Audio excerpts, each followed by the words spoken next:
የማምንበትን መናገር ሰው ነው። በዚህ ምድር ላይ አንዴ ነው የምኖረው። እንድኖር ከተፈቀደልኝ አትሊስት እንደው እግዚአብሔር እድሜ ሰጥቶኝ ከሆነ አትሊስት ግማሹን አኑሮኛል ብዬ ነው የማስበው።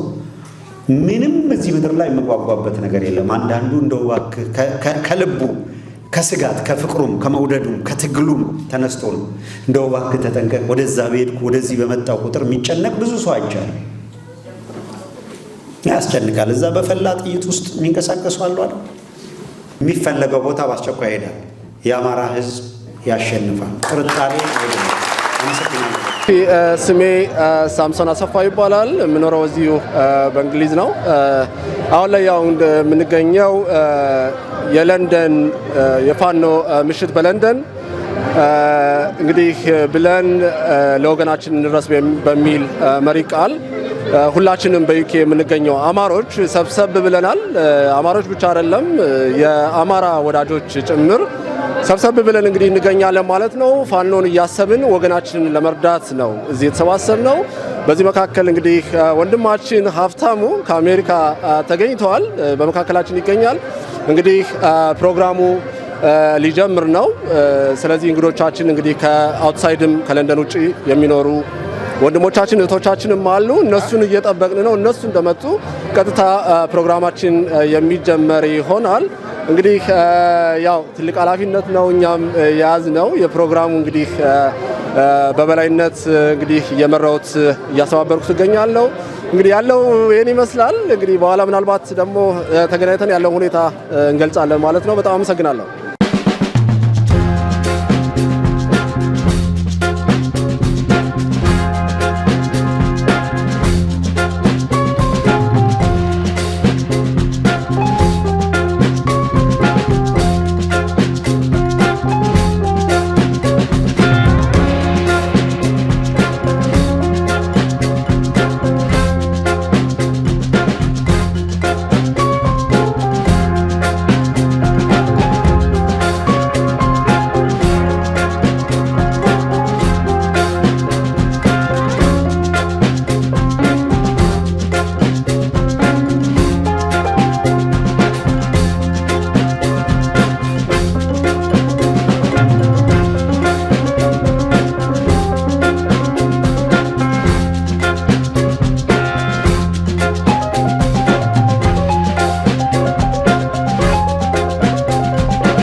ቻችን የክብር እንግዳችን ጋዜጠኛ ሀብታሙ አያሌው በመካከላችን እየተገኘ ስለሆነ እባካችሁ ሁላችንም ብድግ ብለን በደማቅ አቀባበል ዩኬዎች ለንደኖች እንዲናቸው ወይ እስከሚባል ድረስ እያጨበጨብን ለሌሎች ተምሳሌት መሆናችንን የትግሉ አጋዥ መሆናችንን ለማሳየት እንድንዘጋጅ ለማለት ነው።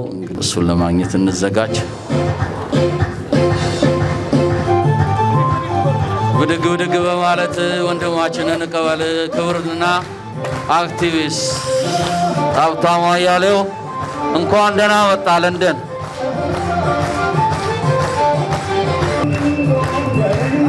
ቦታ ቸብ ቦታ እየለቀቃችሁ ፎቶ መነሳት የምትፈልጉ እሱም ማግኘት የምትፈልጉ ቦታ ስላዘጋጀንላችሁ ባካችሁ እንግዳችን እንዲገባ አብላሽ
አይሰራም ስፒከር አልሰራም ማለት ስፒከሩ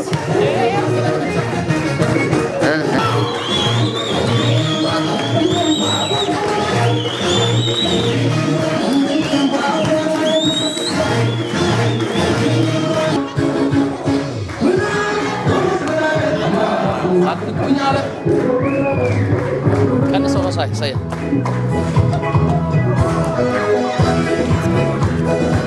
ክቡራትና ክቡራን እንግዶቻችን እንግዲህ እንኳን ደህና መጣችሁ። ድጋሚ እንኳን ደህና መጣችሁ።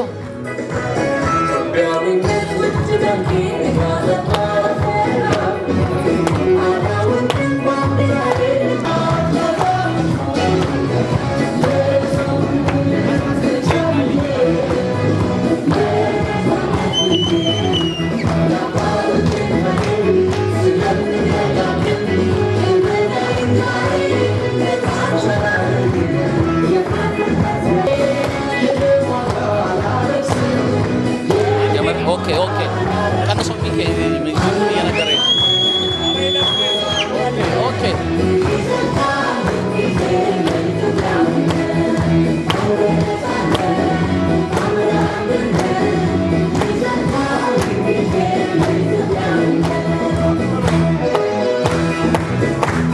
ክቡራንና ክቡራን እንግዶቻችን እንኳን ደህና መጣችሁ።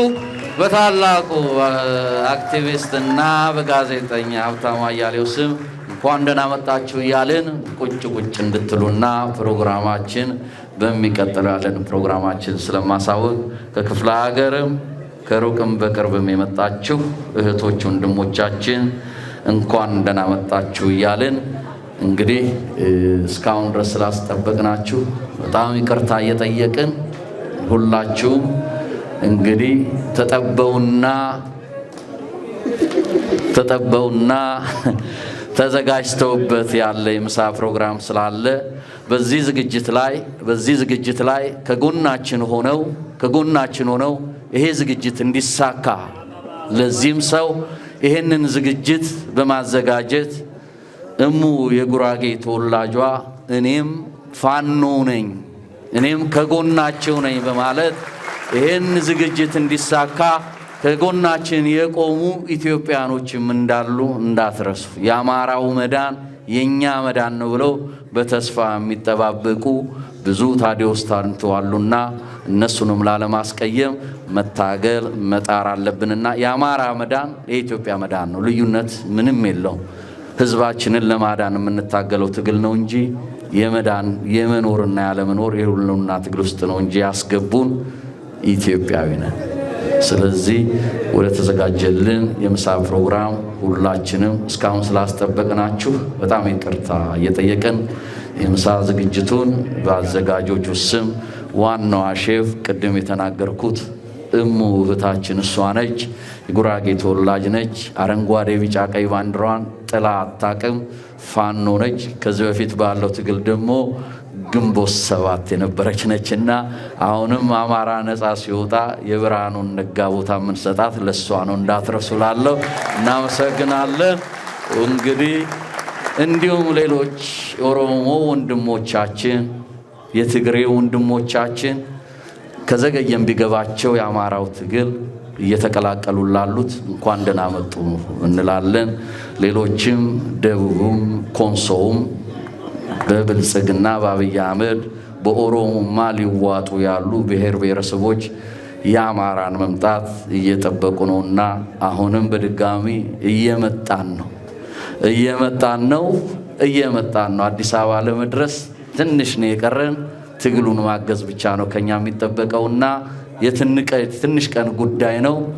ወደ አባቶቻችን ቤተ መንግስት እነ ብርሃኑ ጁላ እነ መርዳሳ የሚፈሩትን ቤተ መንግስት መቀበላችን የማይቀር ግዴታ ሆኖባቸው ሊዋጥላቸው ይችላል። ተወደደም ተጠላም ትግሉ በአሸናፊነት ይጠናቀቃል። አማራ ያሸንፋል።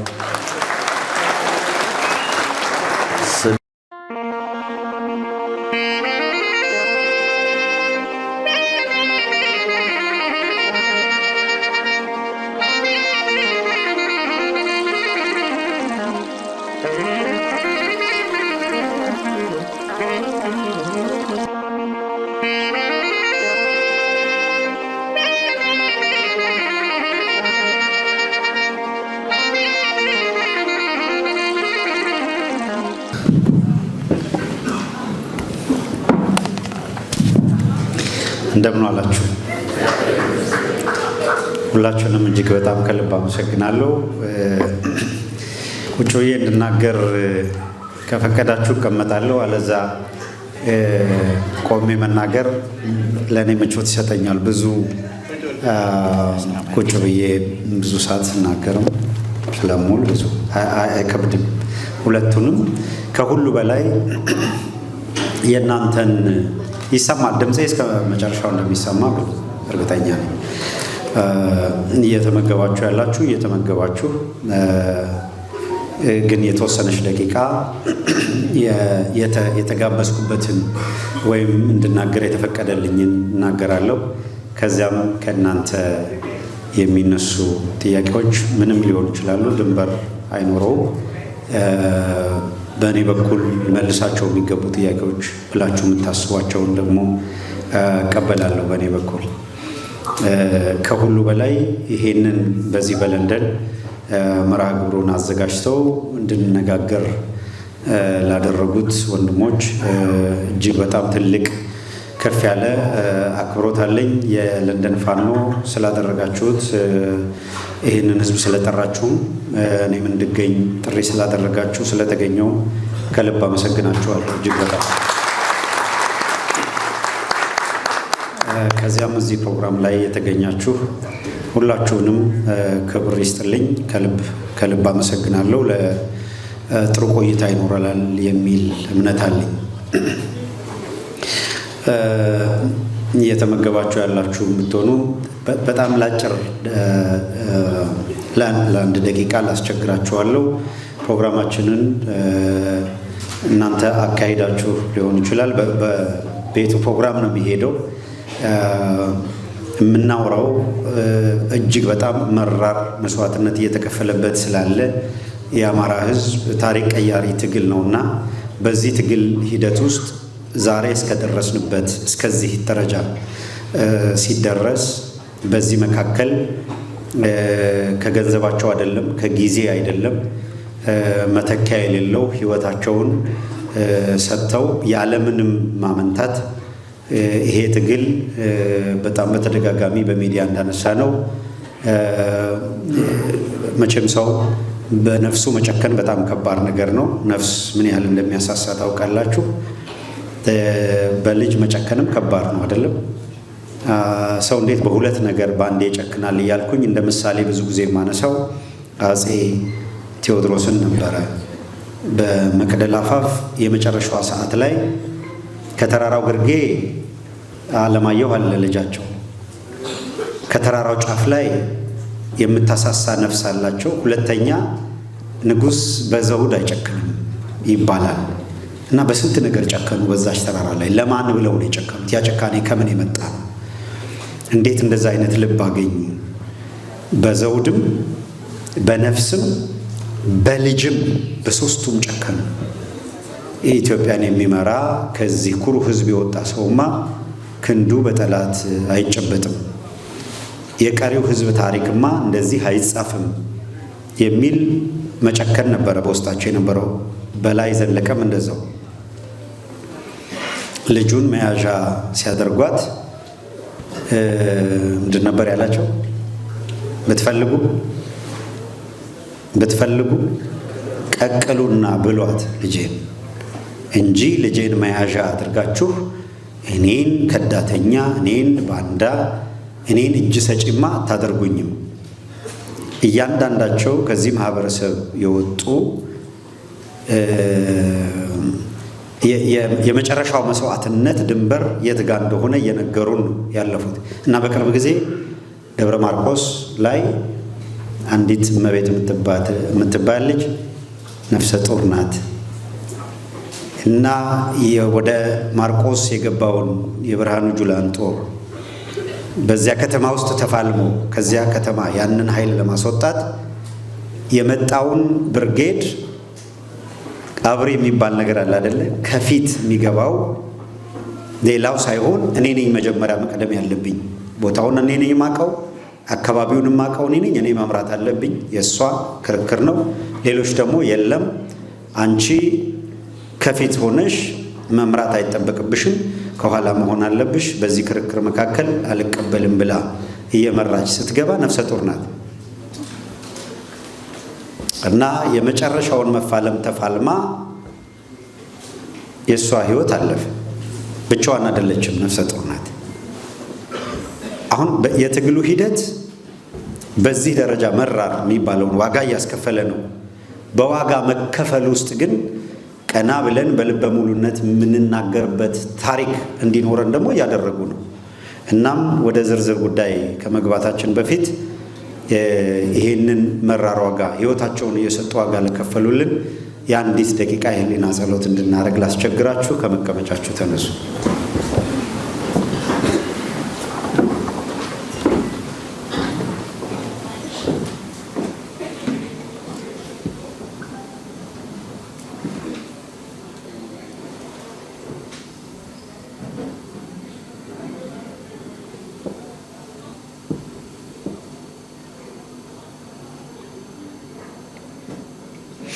እናመሰግናለን።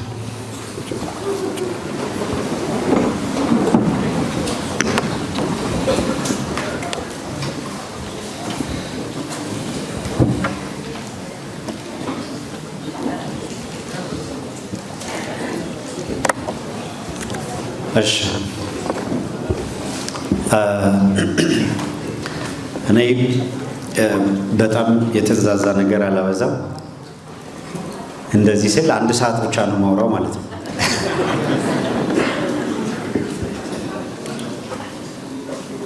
ለንደን ለመጀመሪያ ጊዜ ነው ወደዚህ ስመጣ። በጣም ደመቅ ያለ አቀባበል አይቻለሁ።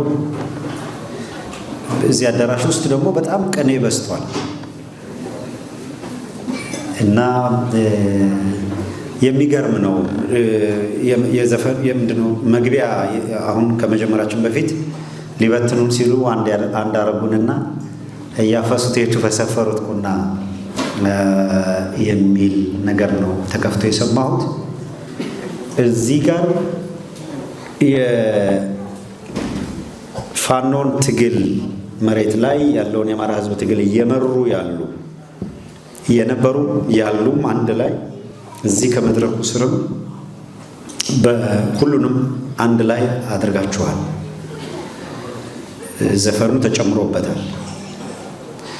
ስለዚህ ሊከፋፍሉ ለሚፈልጉ፣ ሊበታትኑ ለሚፈልጉ፣ ትግላችንን እርስ በርስ በማናቆር ሊጎትቱን ለሚፈልጉ በዚህ አዳራሽ ውስጥ ሊተላለፍ የፈለገው መልእክት ምንም ድምፅ ሳይሰማ ንግግር ሳይሰማ በራሱ የስብሰባው አዳራሽ እንዲናገር አድርጋችሁ ስለሆነ ያዘጋጃችሁት አዘጋጆቹን በድጋሚ በጣም ነው ከልብ ማመሰግናለሁ።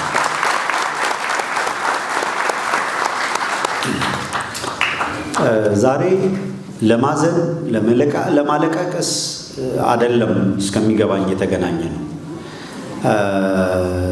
ከትላንት ወዲያ በለቅሷችን ላይ ማረብ ስጧቸው ማልቀስ ልማዳቸው ነው ምናምን የሚል በዚህ ሌብል የአልቃሽነት ምልክት አድርገውን ለነበሩ አካላት ዛሬ በወንድሞቻችን በእህቶቻችን በመራር ትግል የአማራን ሕዝብ እያስለቀሱ መኖር እንደማይቻል የአማራ ሕዝብ ከተነሳ አንድ ጊዜ ከተነሳ በኋላ ሊመልሰው የሚችል ኃይል እንደሌለ ማሳየት የተቻለበት ስርዓቱ ያለምንም ጥርጥር ለማለት አይደለም እንደው ለማለት ያክል ወይም ደግሞ ለሞራል ለምናምን አይደለም በእርግጠኛነት መናገር የምችለው የአማራ ሕዝብ ትግል የሚቆመው በማሸነፍ ብቻ ነው። ከማሸነፍ በቀር በአንድ በኩል ምርጫም የለም። በነገራችን ላይ ከማሸነፍ ውጭ ምርጫ የለም። በመሸነፍ ውስጥ መጥፋት ብቻ ነው ያለው። በመሸነፍ ውስጥ ተሸንፎ መኖር አልተፈቀደለትም ለዚህ ሕዝብ። ስለዚህ በምርጫ ሳይሆን ተጠምዝዘን ተገደን ጦርነትን እንደ አዋጭ ስልት ወስደን ሳይሆን ከዚህ ውጪ አማራጭ እንደሌለ እንድንገነዘብ አድርገው እየገደሉን እየፈጁን ያሉትን ለመከላከል ስንል የምናደርገው ብርቱ ትግል ላይ ነው የምንገኘው። ያገናኘን ይሄ ነው። ያገናኘንን ዋና ጉዳይ ነው መነጋገርም ያለብን። ኢትዮጵያን ዲኮንስትራክት አድርገው አዲስ እነሱ በሚፈልጉት መንገድ አንድ የሆነ ሀገር አንድ የሆነ ሰፈር እንፈጥራለን ብለው የተነሱ ኃይሎች በአንድም በሌላ አጋጣሚ ሁኔታዎችን ተጠቅመው 4 ኪሎ ስልጣን መቆጣጠር ችለዋል። ይሄ ሁላችንም ግልጽ ነው። ለማንም የተለየ አዲስ ትንታኔ ሰጪ አስተማሪ የለውም። ግልጽ ሆኗል። የነበረችውን ኢትዮጵያ የማንፈልጋት ይሏታል። ያን ለማፍረስ ከዚህ ቀደም አዲስ ሳይንስም አይደለም፣ አዲስ ግኝትም አይደለም። ከዚህ ቀደም ብዙዎች ታርጌት አድርገው ተንትነው ጽፈው ያስቀመጡትም ነው። እነዚህ ደግሞ በደንብ የፖለቲካ መመሪያቸው አድርገው ካፒታላይዝ አድርገው ይሄን ለማስፈጸም የተነሱበት ዓላማ ነው። አትሊስት 3 ነገሮች ላይ ታርጌት አድርገን መስራት አለብን ብለው ያምናሉ። ከ3ቱ አንዱ ዛሬ እዚህ አዳራሽ ውስጥ የተሰበሰብንበት ዋነኛ ምክንያት ኢትዮጵያ የምትባለውን ሀገር ዲኮንስትራክት ለማድረግ አማራ የሚባል ሕዝብ በኢኮኖሚም በፖለቲካም በማህበራዊ ህይወቱ በማናቸው መንገድ የደቀቀ የጠፋ መሆን አለበት። ይህንን ስናሸንፍ ብቻ ነው ግባችንን የምናሳካው የሚሉ ኃይሎች 4 ኪሎ ስልጣን ተቆጣጥረዋል። ስለዚህ ጥፋት የታወጀበት ህዝብ ላለመጥፋት የሚያደርገው ሌጂቲሜት ኮዝ የሚያደርገው ትግል የሰርቫይቫል መሆኑ ነው። አሁን በብሔር መደራጀት ይመቸኛል አይመቸኝም፣ የትኛው ይቀድማል ምናምን፣ ይሄ ሁሉ ምንድነው ፌዙ አልፏል። እንደዛ የሚባል የለም። አሁን እዚህ ጋር ያሻለች ፖለቲካ ታውቃለች፣ እሱ ግን ሞት ተፈርዶባታል። ለምን በቃ ባይ ቻንስ ለንደን በመሆናችሁ ነው የተረፋችሁት። ባይ ቻንስ ጀስት ቢንግ አማራ መገደያ ምክንያት አደረጉት። ፕራውድሊ ኢትዮጵያ የምትባል ትልቅ ሀገር በዓለም ሌላው ሁሉ የሚመካባት ሀገር እንድትሰራ አፐር ሃንዱን ይዘው ትልቅ ድርሻ ይዘው አገር በመስራታቸው ምክንያት ሽልማት ቢያንስ እርግማን የማይገባን አያቶቻችን ቅድመ አያቶቻችን ዓለም ሊነጋገርበት ሊኮራበት የሚችል ታሪክ አስቀምጠው በመሄዳቸው የነዛ የታሪክ ሰሪው ልጆች ተብሎ መከበር ቢያንስ መገደል ግን የሚጠበቅ አልነበር። ሰው መታወቂያ እያዩ ከኪስ ውስጥ መታወቂያ እያዩ መግደልና ባስ ሲል አልፎ ሲሄድ በየአውቶቡሱ የሚጓዝ መኪና አስቁመው እዚህ መኪና ውስጥ በጎች አሉ የሉም ብለው ነው የሚጠይቁት። በግ ነው የሚሉት። በነገራችን አማራ አለ የለም ቀርቷል። በጎች አሉ ወይ አሉ ከተባለ አማራ የሚባለው ተለቅሞ እየተጎተተ ወርዶ መታረድ ጀመረ። ይሄ አዲስ ርዕዮተ ዓለም ፖለቲካ ለመፍጠር ለምናምን የተፈጠረ አይደለም። የተስፋዬ ገብረአብ ተረት አይደለም። ከዚህ ቀደም የነበሩት አስበውበት ብሔር አደራጅተን ብንታገል 4 ኪሎ ገብተን ስልጣን ለመያዝ እንችላለን በሚል እሳቤ ብሔርተኝነትን ለማሳደግ ብሔርተኝነት የሚያድገው ብሶት በመቀስቀስ ስለሆነ ተጠቅተሃል፣ ተጎድተሃል የሚል ሜንታሊቲ መፍጠር አለብን ብለው ታግለው ብሔርተኝነትን ፈጥረዋል ኢትዮጵያ ውስጥ። መጨረሻ ላይ የዛሬን ያደርገውና አቶ ለማ መገርሳ 27 ዓመት 30 ዓመት የጥላቻ ድሪቶ እየተሸከመ የኖረ ነው። የፈጠራ ታሪክ እየተሸከመ የኖረ ትውልድ ነው አሉ። ድሪቶ ያሉት የጥላቻ ታሪክ ያ ሁላ የተናገሩት አዎ ትክክል ነው፣ ወቅቱ ያሉት ትክክል ነው። ያ እየተነገረ አሁን ግን ድሪቶ አይደለም። ያ እየተነገረ የፈጠራ ታሪክ እየተነገረው ብሔርተኛ እንዲሆን የተደረገ ነበር የነበረው ትውልድ አይደል? አሁን ግን እየተነገረው አይደለም።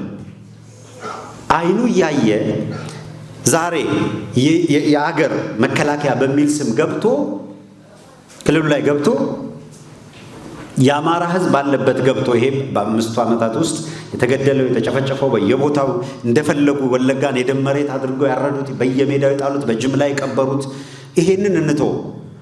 አሁን የአማራ ተብሎ በተከለለው ክልል ውስጥ የገባው የመከላከያ የሚባል ኃይል የብርሃኑ ጁላ ጦር የአርሶ አደሩን ሰብል ታክቲካሊ በደንብ በተጠና ሁኔታ በማቃጠል በማውደም አሁን መሸሽ ስለማይቻል ነው። በቪዲዮ በፎቶግራፍ በሰው ማስረጃ በደንብ በሰነድ የተያዘ ማለት ነው። ስለዚህ የአርሶ አደር ሰብል ክምሩን ባለበት ማቃጠል፣ ጎተራ ባለበት የአምና የካቻምና እህል የተከማቸበትን ቦታ ሂደው ማቃጠል፣ የፋኖ ቤተሰቦች እነማን ናቸው ብለው ፈልገው ቤታቸውን ማቃጠል፣ ጠንከር ብሎ ሬዚስት አድርጎናል ብለው ያሰቡትን ከተማ ስትራቴጂካሊ ማውደም። ይሄ ሁሉ እየተካሄደም እስከ ዛሬው ዕለት በንቃት ነገሩን አይቶ በቁጭት ለመታገል የተነሳው በቂ ነው የሚል ድምዳሜ ላይ መድረስ አይቻልም። ይህ አዳራሽ ሙሉ ነው። አሁን ሙሉ ነው አይደል? የዚህ ማህበረሰብ ብሶት የሚያንቀጠቅጠው የዚህ ማህበረሰብ ጉዳት የአማራ ሕዝብ ሰቆቃና መከራ የሚፈትነው ጥያቄ የሚፈጥርበት በሙሉ ይውጣ ቢባል እና ሁሉም በዚህ እናንተ በተቆጫችሁት ቁጭት ተቆጭቶ ቢመጣ ይሄ በቃ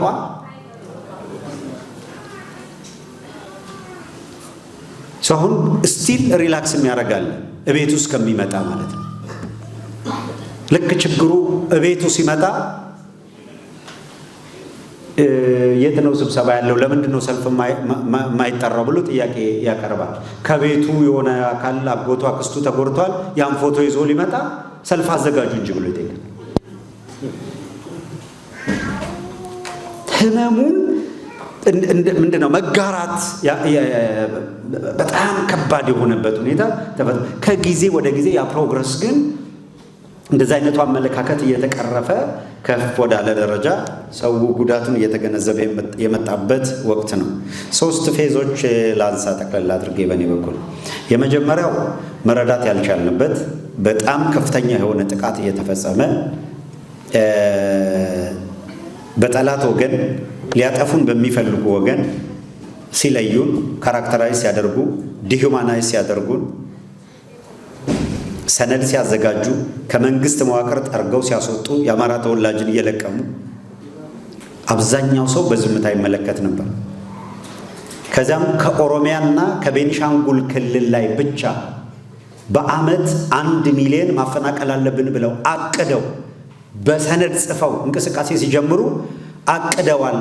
1 ሚሊዮን አማራ ዲስፕሌስ ማድረግ አለብን፣ ማፈናቀል አለብን፣ ንብረቱን አውድመን ማስወጣት አለብን ብለው ኤትኒክ ክሊንሲንግ ለመስራት ተዘጋጅተዋል። ይሄንን የወሰኑት እዚህ ጨፌ ኦሮሚያ አዳራሽ ውስጥ ነው ብለን ስንናገር የሚያወግዘን በአብዛኛው አማራ ነበር። አንዳንዱ ዱምስ ዴይ ጠሪዎች ናቸው አለ። ምጽአት ነው እንደ የምትጠሩት? ምንድን ነው የምትሉት? እንዴት ይሄ ይታሰባል? እንዴት ይሄ ይባላል? እንዴት ይሄ ይደረጋል? ኧረ ግድ የላችሁም እየመጣ ነው። ይሄ ተጨባጭ ነው። ይሄ መረጃ በትክክል ያረጋገጥነው ነው ብለን ለማስረዳት ያለውን ህመም ልነግራችሁ አልችልም። እንዴት አድርገን ምን ብንል ነው ሰው ሊረዳን የሚችለው? ምን ብንል ነው ይሄ ህዝብ ሊገነዘብ የሚችለው? ምን እያደረገ እንደሆነ ይሄ ስርዓት እንዴት ማስረዳት ይቻላል የሚለው ፈታኝ ነበር።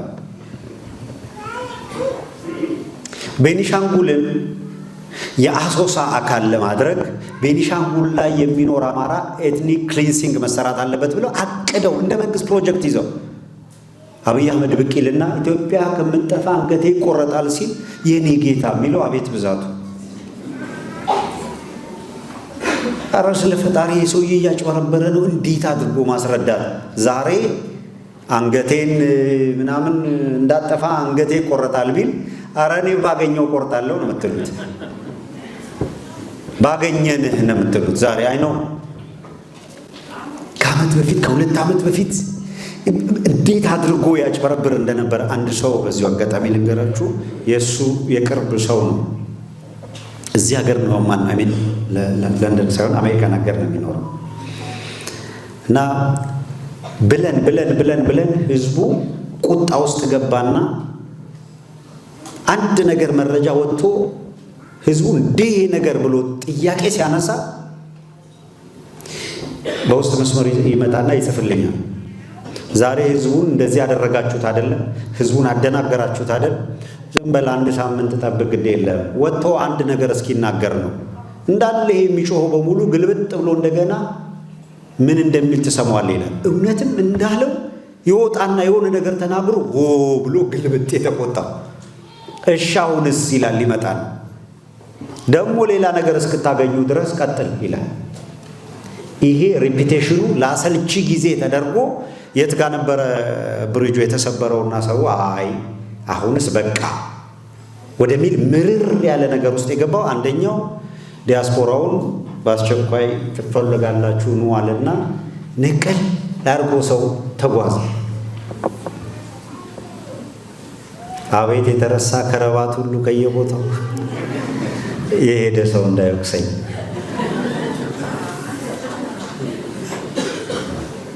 እዛው አናታቸው ላይ ስብሐት ነጋን ፈቶ እንዴት ያድርጉት? በቃ ምን አይነት ነውረኛ ሰው እንደሆነ ሰው በጣም ብዙ ሰው ወሽመጡ ተቆረጠ እዛ ጋር። ይሄ አልበቃውም።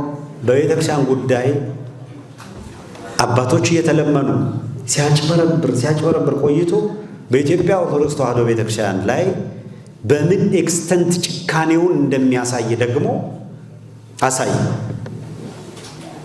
አሁን ልኩን አለፈ ብሎ ደግሞ የዛን ጊዜ የቆረጠለት ደግሞ ቆረጠለት።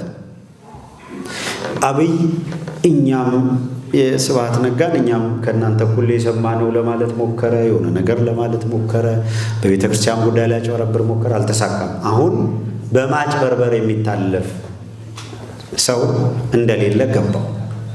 አሁን አብሮት የሚቆመው አብይ የሚሰራ ወንጀል ትክክል ነው ብሎ የሚያምን ያ በመፈጸሙ የሚደሰተው ብቻ ካልሆነ በቀር በመጭበርበር አብሮት የሚቆም እንደሌለ ገባው። ከዛ በኋላ ተገለጠ። አሁን ለማጭበርበር አይመጣም ማለት ምን ታመጣለህ? ስለዚህ በልክ መነጋገር የሚቻልበት ምዕራፍ ያልመጣበት እየሞተ ገዳዩን የሚደግፍ ማህበረሰብ ብቸኛ ማህበረሰብ ሆኖ ነው የቆየው። በነገራችን ላይ የአብይ ጉልበት በማናቸው መልኩ እስካሁን ድረስ የቆየበት እስከ ዛሬም ድረስ ሰርቫይቭ ያደረገበት ጉልበቱ የቱ ጋ ነው ተብሎ ከተወሰደ አሁንም ቢሆን ማንም አንድ ነገር ረሳችሁ። አይ እንደው ባዴን ብለንም ወደዛ እንጎትተው። ከባዴን ውጭም አማራ አለ፣ ልክ ነው። ግን ከፊቱ አንድ የፕሮፌሰር አስራት ወልደየስ ንግግር አለ። ሆዳም አማራው አሁንም ጉልበቱ እሱ ነው። መከላከያ ውስጥ ብትሄዱ፣ ፌዴራል ፖሊስ ውስጥ ብትሄዱ፣ የደህንነት መዋቅር ውስጥ ብትሄዱ የምታገኙት ቦታውን አውቀዋለሁ ሁኔታውን አውቀዋለሁ የሚል፣ በሃይማኖት መዋቅር ውስጥም ብትሄዱ ተመሳሳይ። ግን ያም እየጨለመ ነው። ይሄኛውም ፓርት እያከተመ ነው። በየቀኑ ስርዓቱ መዋቅሩ ከምትገምቱት ከምታስቡት በላይ ከምትሰሙትም በላይ በየዕለቱ እየፈረሰ ነው። አሁን ወደዚህ አዳራሽ ስንመጣ እየፈረሰ እዚህ አንድ ወዳጆቼ ጋር ነበርኩኝና አሁን እየመጣን ወደ 11 የሚሆኑ የብርሃኑ ጁላ ጦር የመከላከያ አመራርም አባላትም ያሉበት ቲም ዲፌክት አድርገው 11ዱ ከድተው ከፋኖ ጋር ተቀላቅለው እነሱን የሚወክል 11ዱን አናገራቸው ብለውኝ አሁን ወደዚህ ወደ አዳራሽ እየመጣው መኪና ውስጥ ሆነን እያናገርኩ ነው የመጣሁት። ይሰሙ ነበር ወዳጆች እና ተማርካችሁ ነው ስለ አይ ወዶ ገብነን አለ። ወደ ፋኖ እጃችሁ ሰጣችሁ ነው? አዎ። የት ነህ? አርሲ እንደዚህ እዚህ ቦታ። ለምንድን ነው ወደዚህ የመጣችሁት? አስረዳ። ስርዓቱ ወዶ ገብነን ያለው በቃ ተነጋገርን፣ አየን ማለት የተዋጋን ተማርከን አይደለም። ይበቃል፣ ከዚህ በላይ ከአማራ ሕዝብ ጋር መዋጋት የለብንም ብለን ነው። እና አሁን አብዛኛው የሚጠብቀው መቼ በምን ሁኔታ ምቹ ሁኔታ የሚጠብቅ ነው። አይመችም፣ እየፈረሰ ስለሆነ ያንን የሚጠብቅ ሌላ ታማኝ ስምሪት ስለሰጡ ነው እንጂ እየፈረሰ ነው። መቼም እዚህ ውስጥ ሁሉም የአማራ ሕዝብ ጉዳይ ተሰምቶት ከልቡ የአማራን ሕዝብ ትግል የሚደግፍ የመጣ ነው ብለን አስዩም እናደርጋለን። አልፎ አልፎ ደግሞ ምን ሊያወራ ነው የሚለውን ለመስማት የመጣም አይጠፋም። እና ሁሌም እንደምለው ሪፖርት ለማድረግ የመጣ ሰው ካለ ወደፊት ብትመጣ ድምፁ ጥርት ብሎ ሪከርድ እንድታደርገው እንዳይሳሳቱ አለቆች። እኔ ምንም ጉዳይ አይደለም፣ የማምንበትን የምናገር ሰው ነው። በዚህ ምድር ላይ አንዴ ነው የምኖረው። እንድኖር ከተፈቀደልኝ አትሊስት እንደው እግዚአብሔር እድሜ ሰጥቶኝ ከሆነ አትሊስት ግማሹን አኑሮኛል ብዬ ነው የማስበው። ምንም እዚህ ምድር ላይ የምጓጓበት ነገር የለም። አንዳንዱ እንደው ከልቡ ከስጋት ከፍቅሩም ከመውደዱም ከትግሉም ተነስቶ ነው እንደው እባክህ ተጠንቀቅ፣ ወደዛ በሄድኩ ወደዚህ በመጣው ቁጥር የሚጨነቅ ብዙ ሰው አይቻልም። ያስጨንቃል። እዛ በፈላ ጥይት ውስጥ የሚንቀሳቀሱ አሉ አይደል? ምንድን የአንድ ሰው ህይወት ኖረስ አልኖረስ ቆይታዬ ለትግሉ የሚያደርገው አስተዋጽኦ ያለ እንደሆነ ያንን አስተዋጽኦ ለማድረግ ጊዜ ካላገኘው በቀር የባከነ የተጨመረ እድሜ ነው የምኖረው። ሞትን የተጋፈጥኩት ዛሬ አይደለም። ነፃ በሆነ ሀገር ውስጥ እየተንቀሳቀስኩ ምናምን እያልኩ ምናምን አይደለም። በመሪር ጨለማ በመሪር ሰቆቃ ውስጥ ይነጋል አይነጋም፣ ይሄ ሌሊት መንጋት ይችላል አይነጋም እያልን ያለፍነው መራር ጊዜ ነበር። ምንም መኪና ላይ ቆመን መፈክር ስናሰማ እዚህ እኮ የሆነ ሀገር ውስጥ ነው ያለው። ፈጣሪ ያለልንን ኖረን የምናልፍ ሰዎች ነው። ለእውነት ኖረን የመጨረሻዋን ጽዋ መጠጣት፣ ለእውነት ኖረን ለሐቅ ኖረን ለዚህ ኩሩ ህዝብ ቆመን ዛሬ ትግሉ ከደረሰበት ደረጃ አንጻር የግድ እንትና ያስፈልጋል እሱ ከሌለ ትግሉ አበቃለት የሚባል እርከን ታልፏል። ትግሉ የአርሶ አደር ሆኗል። ትግሉ የህዝብ ሆኗል። የምንታገለው እስከሚገባኝ የዚህ የትግል የዚህ ሂደት አካል ለመሆን ነው። ራሳችንን በዚህ ዘመን እዚህ ትግል ውስጥ ነበርኩ ለማለት እንደ የትውልድ ጥያቄ አለ አይደል? የት ነበራችሁ የአማራ ህዝብ የህልውና ትግል ሲደረግ? መቼም ይጻፋል አይደል? የእያንዳንዳችን ታሪክ የት ጋር ነበር አሰላለፋችን? ምንድን ነበር ያደረኩት ለሚለው ለራሴ ታሪክ ስል የዚህ ትግል አካል ለመሆን እንጂ እኔ የማደርገው የተለየ ውለታ ምናምን ስላለ አይደለም። ኦፍ ኮርስ ላንድ ኦፍ ኦፖርቹኒቲ ላይ ነው ያለነው። ሁሉን ነገር ትተን ኑሯችንን መኖር እንችላለን። እንቅልፍ ማጣት፣ መታመም፣ ስቃይ ምናምኑ ልንሸሸው እንችላለን። ሰው ከህሊናው ወዴት ያመልጣል?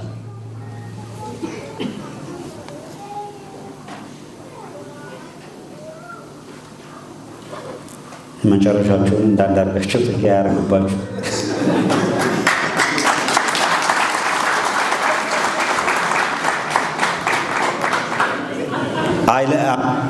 ጠራሁት እንዴ?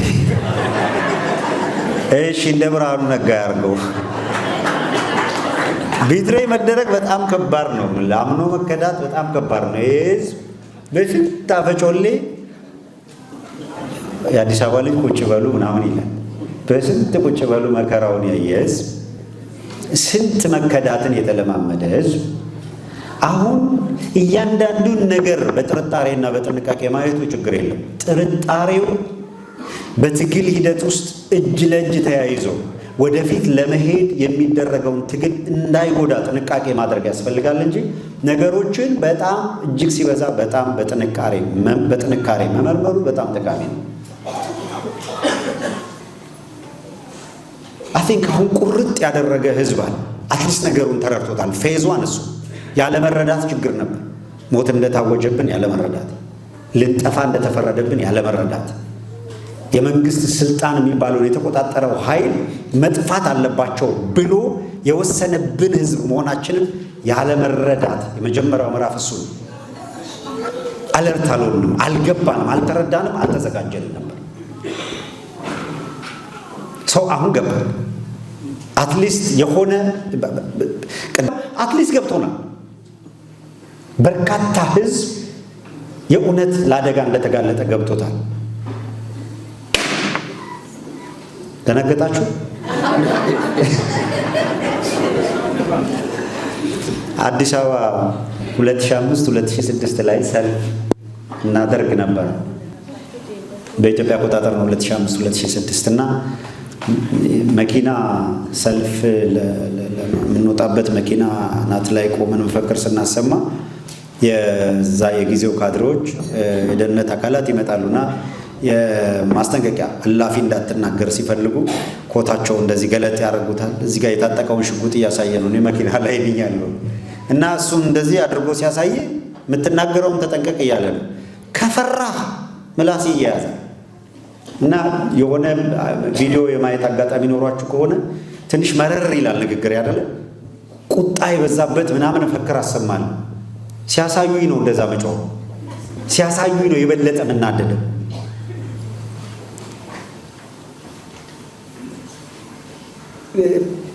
እንዴት ቁጭት መንገብገብ የሚመጣው እንደዚህ ያለ በጣም ወሮ በላ ቡድን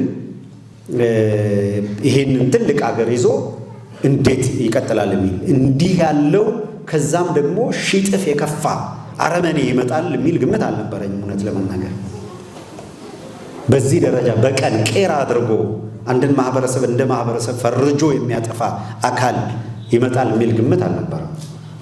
ከግምታችን ውጪ ነው የነበረውን ታገልን እንጂ ከትግል በኋላ ስለሚኖረን አልተነጋገርንም ነበር። አሁንም አንዳንድ ጩልሌ ዙሪያውንም ይዞራል። እሱ ምዕራፍ አልቋል። ሰው ምዕራፍ 1 መንቃት፣ ምዕራፍ 2 ትግሉ የሚያስከፍለውን ዋጋ ለመክፈል መዘጋጀትና ወደ ትግል መግባት። ከመንቃት ነው ወደ መደራጀት የሚካሄደው አይደል? ከዛ ልክ ሲነቃ ሲገባው ወደ መደራጀት ሄደ። የአማራ ሕዝብ ወደ ትግል ገባ፣ ተደራጀ። በተደራጀ ሁኔታ ትግል ከጀመረ በኋላ ትግሉ በምን መልኩ ይሄድ የሚለው በአንድ በኩል የሲቪል አደረጃጀት መፍጠር ያለብን የሚል ነበር። በሌላ በኩል የለም ይሄ ስርዓት ታጥቆ ተደራጅቶ ነው የሚያጠቃን፣ በኢኮኖሚም በትጥቅም የጎለበተ አቅም የፈጠረ ትልቅ ሕዝብ ያስፈልጋል። ምንድነው አንድ የፓወር ብሎክ ያስፈልገዋል። መቼም አሁን ኃይል ነው አይደል የሁሉም ነገር ወሳኙ ነገር። ያልተደራጀ ያልታጠቀ በቂ ኢኮኖሚ የሌለው ዓለም አቀፉ ማህበረሰብ አይሰማው፣ በሀገር ውስጥም ቢሆን አይሰማው። በቃ አትሰማም። ይህ ጥራት ያለው አጀንዳ ቢኖርህ አቅም የሌለው ምንም ሊያደርግ አይችልም። ለመነጋገርም አቅም ይዘህ ነው የምትነጋገረው።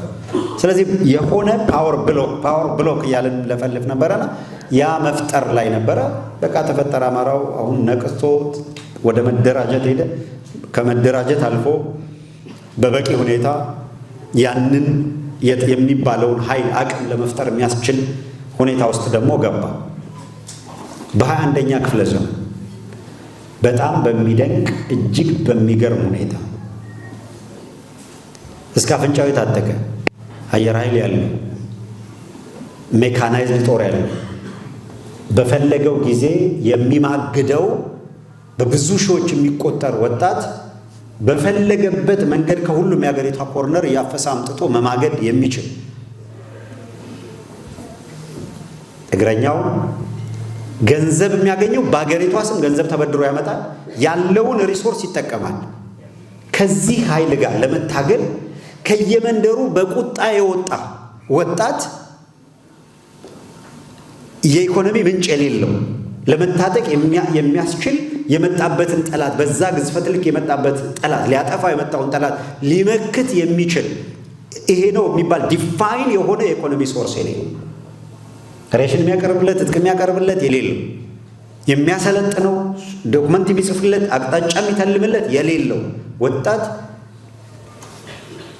በየቦታው ተደራጅቶ በ2 ሳምንት ውስጥ ይሄንን እናጠናቅቀዋለን ብለው ይሄ ኃይል በ2 ሳምንት ውስጥ እናጠናቅቀዋለን ብሎ ከገባ በኋላ አሁን 1 ዓመት ሞላ። በ1 ዓመት ውስጥ በሁሉም ግንባር አይቀጡ ቅጣት ቀጥቶ እያሸነፈ የሚመጣውን ምንድነው ቀለቡ ከቤቱ ከአርሶ አደሩ ከህዝቡ ትጥቁ ከማን ከጠላቱ የሚታጠቅ የሚገርም ትውልድ ተፈጠረ። እዚህ ጋር አንድ ነገር ልንገራችሁ። ብዙ አስቸጋሪ ብዙ አስጨናቂ ሌሊቶች አልፈዋል እና እዛ መሬት ላይ ያለው መሬት ላይ ያለ ሰው ምናምን የሚሉት አለ። መሬት ያለ ሰው ማይለው የለም መቼም በተገላቢጦሽ ከዚህ በፊት ተናግሬዋለሁ። አንድ ቦታ ወደ 5000 የሚጠጋ እንግዲህ አንድ ክፍለ ጦር በአማካይ 3000 እስከ 3500 ወታደር አስዩም ይደረጋል አለው ተብሎ ከአንድ ክፍለ ጦር በላይ ኃይል ቢበዛ በአማካኝ ከ100 የማይበልጥ የፋኖ አባላት ያሉት ሁሉም የነፍስ ወከፍ የያዙ የተላከው ግን ክፍለ ጦር ነው 3000 በላይ የቡድንም የነፍስ ወከፍም በደንብ እስከ አፍንጫው የታጠቀ ኃይል እና መረጃው ሲመጣ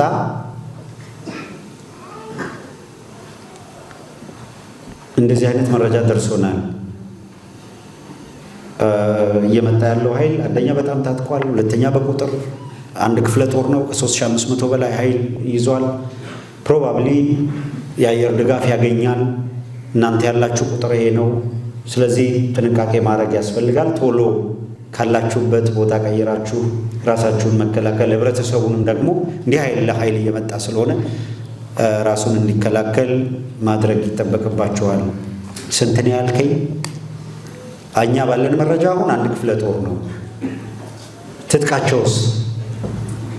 ትጥቅ በደንብ ታጥቀዋል። የቡድንም አለ የሰኮፍም ይሄንን ወንድም አለም ሲሳይ መጣ አትለኝም? የምር ነው የምነግራችሁ። ሲሳይ መጣ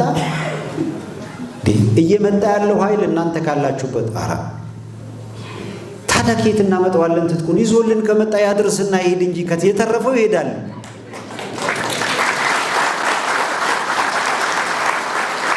ፈጣሪ ምስክሬ ነው። ፍራቻ ወይ የሆነ ነገር መጥተዋል እንዲህ ያደርጉናል ምናምን የሚል ጭንቀት አይደለም የምታዩት። በደንብ ከታጠቀማ ይምጣ፣ በቃ ሌላ ከየት እናመጣለን? እንቀበለው የለውም 2 ቀን ከ3 ቀን በኋላ ማለት እንዲህም እየሰማው እንደዚህም እየሰማው ለማመን ይቸገራል። ከሚሄደው ኃይል አንፃር ውስጥ ይረበሻል። ምንድን ነው የሚፈጠረው የሚለውን ለመስማት ተጓጓል። ብዙ ጊዜ ንጋት ላይ ስለሆነ ጦርነት የሚካሄደው፣ ንጋት ማለት ደግሞ እዚህ ላለ ሰው አሜሪካ ላለ ሰው ከሚድናይት ማለት ነው። ስለዚህ ከሚድናይት በኋላ ቁጭ ብለህ ሁኔታው አልቆ ምናምን ስትል ይነጋል። ጠዋት ደግሞ ለስቱዲዮ መዘጋጀት አለብን። ቁጭ ብለን ምንድን ነው የሆነው እንደተባለው ንጋት ላይ ምንድን ነው የሚለውን ስትሰማ ይሄ ምንድን ነው አንድ ቀልድ ላይ ያለ ነይ ምናምንሽን ሰብስቢ ምናምን እንደሚለው በቃ ያው ሙትና ቁስለኛውን እየለቀመ ሄዷል፣ እኛ ማግኘት ያለብንን አግኝተናል። የእውነት እንደዚህ ሆኗል? ለማመን ይቸግራል። የሚፈጽሙት ጀብድ በእያንዳንዱ ቦታ፣ በእያንዳንዱ ቀይ ላይ፣ በእያንዳንዱ ጎጥ፣ በእያንዳንዱ መንደር ላይ የሚፈጸመው ገድል የሚጽፍ ካለ ቁጭ ብሎ እየተደነቀ እየተገረመ ሊጽፈው የሚገባ ሊሰንደው የሚገባ በጣም አኩሪ የሚገርም ገድል ነው እየፈጸሙ ያሉት። ከዛ በሂደት ነው ከሰራዊቱ ካደራጁት ኃይል ደግሞ እየፈረሰ እየተቀላቀለ ዛሬ በጣም ፕሮፌሽናልስ የሚባሉ በማሰልጠንም በማናቸው መልኩ እየተቀላቀሏቸው ያለ በአመዛኙ የስርዓቱ መዋቅር አሁን ባለው ሁኔታ የፈረሰ የደህንነት መዋቅር የሚባለው አንድም ኢፌክቲቭ ሆኖ ስራ ለመስራት የሚያስችል አይደለም ያለበት ሁኔታ። መከላከያ የሚባለው መዋቅር በአንድ ዓመት ከተዋጋ በኋላ በፍጹም እንግዲህ 3 4 5 ጊዜ አይታችኋል። በተለያየ ጊዜ ጨርሰናል፣ ስጋት አይሆኑም፣ በትነናል፣ አልቋል፣ ለቃቅመናቸዋል፣ ቃርሚያ ልንሰበስብ ነው የቀረን። ከዛ እንደገና ደግሞ ሌላ ፕሮጀክት አውጥተናል፣ እጅ ስጡ። ምን ያልተባለ ነገር አለ? በየጊዜው አንዳንዱ እጅ ስጡ ሲባል በደንብ ጨንቆት የእውነት ጨንቆት በቃ አለቀ ማለት ነው እያለ ይደውል አለ። እዚህ ያለ ውጭ ያለ ምኑ ነው የሚያልቀው? እጅ ስጡ ብለው እኮ መግለጫ አወጡ። ታዲያ 1 ሳምንት መጠበቅ ነው? አንድ ሳምንት አይደል ያሉት? እንጠብቅ፣ 1 ሳምንቱን ጠብቁ። ምላሹን እነሱ ይሰጣሉ፣ ሌላው አካል ይሰጣል። ሌላው ስራውን መስራት ነው ያለበት። የአማራ ህዝብ ትግል 1 ስቴፕ 2 ስቴፕ 3 ስቴፕ እያለ ፕሮግረሱ የሚገርመው አሁን ደግሞ ከሰሞኑ ትንሽ የሚፈታተኑ ነገሮች መጥተዋል። እሱን እየተሻገረ ይሄዳል ብዬ አምናለሁ። አንድ በጣም የተለየ ፕሮግረሱ ምንድነው? በፊት የሆነች ነገር ስትፈጠር እዛው ማህበራዊ ሚዲያ ላይ ነበረ ሁሉም ነገር የሚያልቀው። አሁን የሆነ አካል ከአንድ ቦታ ኮማንድ ሰጥቶ እኮ አይደለም፣ ግን መናበብ አለ አይደለም። ልክ ካሉ ባልታ አምጥተው ሆይ ሆይ ብለው የሆነ እርስ በርሳችን እንድንናቆር ሲፈልጉና የሆነች ነገር ሲወረውሩልን በተናበበ ሁኔታ ዝም። ይሄ ትግል እድገት ነው፣ ፕሮግረስ ነው። ነገሩን ይፈትነዋል፣ ግን ፕሮግረስ ነው።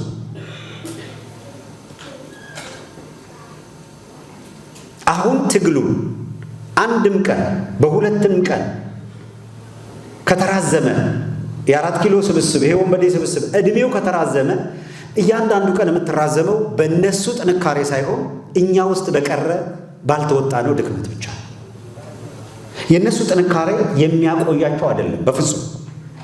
የቀረው አንድ የተናበበ ሴንትራል ኮማንድ ገና ያልተፈጠረ በመሆኑ ጥረቶቹ እነዛ ተጠናቀው ወደ ሴንትራል ኮማንድ መጥተው በተናበበ ሁኔታ ሙቭ ማድረግ ሲጀምሩ 4 ኪሎ ሆኖ መቋቋም የሚችል ጉልበት ያለው አካል የለም። በእርግጠኛነት ነው የምነግራችሁ፣ የለም። ውስጡ በደንብ ይታወቃል። እነሱም ያውቁታል። በነገራችን ላይ መሸነፋቸውን እኮ አውቀዋል። መቼ በምን ሁኔታ እንዴት ሙሉ በሙሉ ፈርሰዋል ተብሎ እንደሚታወጅ ነው ግልጽ ያልሆነው። ይሄን ለማድረግ ደግሞ የውጭ ኃይል የውስጥ ብቻ ሳይሆን አገዛዙ ብቻ ሳይሆን የውጭ ኃይሎች ኢንተረስት አላቸው፣ ናሽናል ኢንተረስት አላቸው። ምንም ጥርጥር የለም። እዚህ የምትኖሩበትን ሀገር ጨምሮ የተለያዩ ምዕራባውያን በጥቅሉ ኢንተረስት አላቸው። ቀጠናው ላይ ኢንተረስት አላቸው። በቀጠናው ኢንተረስታቸውን የሚያስጠብቅ አካል መኖር አለመኖሩን ማወቅ ይፈልጋሉ። አንዳንዴ በጣም በጥንቃቄ ካልታየ የቴሪቶሪያል ኢንቴግሪቲ ጉዳይ ሲነሳ መነሻችን የአማራ ህልውና መዳረሻችን የኢትዮጵያ አንድነት ሲባል ለፈረንጆቹ አንድ ዋስትና እየተሰጣቸው ነው። እኔ እስከሚገባኝ ኢትዮጵያ የምትባል ሀገር ለመበተን የተነሳ ህዝብ አድርጋችሁ እንዳትከሱት። ይሄንን ህዝብ የራሱን ህልውና ለማስጠበቅ እየታገለ ያለ ህዝብ ነው። ህልውናውን የትኛውንም ኤክስተንት ሄዶ ያስከብራል። ከዚያ ሌሎች የዚህ ህዝብ ህልውና በተጠበቀበት ከፍታ አብረን መኖር ያዋጣናል እስካሉ ድረስ ከማንም ጋር ጦርነት ሳይገጥም የማንንም ድንበር አልፎ ማንንም ለማንም ትሬት ሳይሆን መኖር ያውቃል የአማራ ህዝብ። ኢፍ ኖት ህልውናውን አስከብሮ ህልውናው እስከ የትኛው ጫፍ ይሄዳል የሚለውን የመወሰን የተሟላ አቅም ፈጥሮ ይበይናል፣ ይወስናል። ለማንም ግን ትሬት አይደለም የሚል መልእክት ትንሽ በሃይ ሌቭል ከፍ ያለ መልእክት ነው እየተላለፈ ያለው። ቅድም እንደተባለው በመድረክ ላይ ሌሎች የዚህ ህዝብ ትግል ሂዶ መዳረሻው ምንድን ነው ብለው ሲያስቡ እኛ ሊያልቅልን ነው እንዴ፣ እኛ እንዲህ ልንደረግ ነው እንዴ የሚል ጠላትም የሚዘራው እንዳልሆነ እየተነገረ ነው። አንድ ጥያቄ ላንሳና ሁለተኛውን ክፍል በዚህ ልቋጨው። እዚህ ውስጥ ያለ አብዛኛው ዝም ብሎ ብናይ ወይ ግንባራችሁ ላይ ወይ ልብሳችሁ ላይ ወይ ምናምን አረንጓዴ ቢጫ ቀይ የሚል ነገር አያለው አይደል? እዚህ ውስጥ አረንጓዴ ቢጫ ቀይ ያለ ማይስማማ እስኪ እጁን ያውጣ። በዚህ ማይስማማ አለ? ዝም አላችሁ። እስኪ የሚስማማችሁ ነው። እሺ አመሰግናለሁ። የማይስማማ ካለ ችግር የለም ልዩነት። ኧረ ሞኝን ፈልግ የሚል ይኖራል እዚህ ውስጥ አላወጣም። አይ ኦኬ፣ አንድ ኢትዮጵያዊ ነኝ የሚል ሰው ኢትዮጵያዊ ነኝ እኔ ኢትዮጵያኒስት ነኝ የሚል ሰው አምጡና በዚህ ትስማማለህ ወይ ስትሉት ትስማማለህ ነው አይደል የሚለው? ልክ ነኝ? ኦኬ።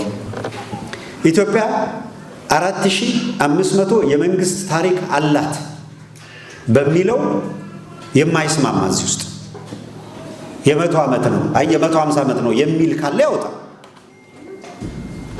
የለም ኢትዮጵያ ረጅም ዕድሜ ታሪክ አኩሪ ገድልና ታሪክ ያላት አገር ናት በሚለው የሚስማማ ያወጣ።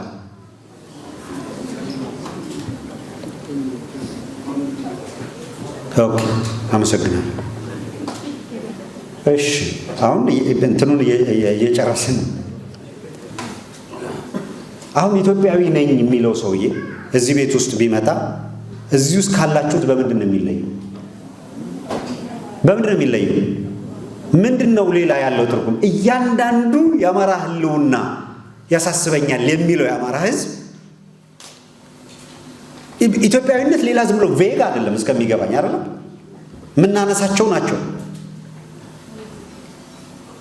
በሃይማኖት እዚህ ውስጥ ሙስሊም ይኖራል፣ ክርስቲያን ይኖራል፣ ከፈለገ እምነት የለኝም የሚልም ይኖራል። ለምን ከፈለገ ትላለህ? አለው እኮ የሚል ካለ ጅም ያወጣል እኔ እምነት የለኝም የሚል ምንም ይሁን። ስለዚህ ኢትዮጵያዊ ነኝ የሚለው ሰውዬ ለማጭበርበር ካልሆነ በቀር አሁን የአማራን ህዝብ በእንደ ትሬት የሚያይበት ምንም ሪዝን የለውም ማለት ነው። ኖ ሪዝን።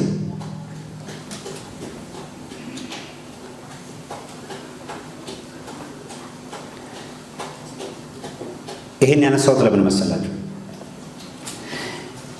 በዚህ ወቅት የአማራ ህዝብ አጀንዳው አንድና አንድ ነው። የነቃ የተደራጀ ጥቅሞቹን ወይም ጥያቄዎቹን በውል የለየ በአግባቡ የተደራጀ ማንም አልፎ ያጅ ከዚህ በኋላ እንኳን መግደል እንኳን ማሳደድ መንካት በጣም የሚያስቀስፍ ነው ብሎ የሚሰጋው አማራ መኖሩን ማረጋገጥ ነው። ከዛ የሚቀድም አጀንዳ ይኖረዋል ብዬ አላስብም። የተከፋለ መሰለኝ ዝም ማለት ነው። መሽኮርመም ስለቆመ ነው ባይዞ ከዚህ የሚቀድም አጀንዳ የለም።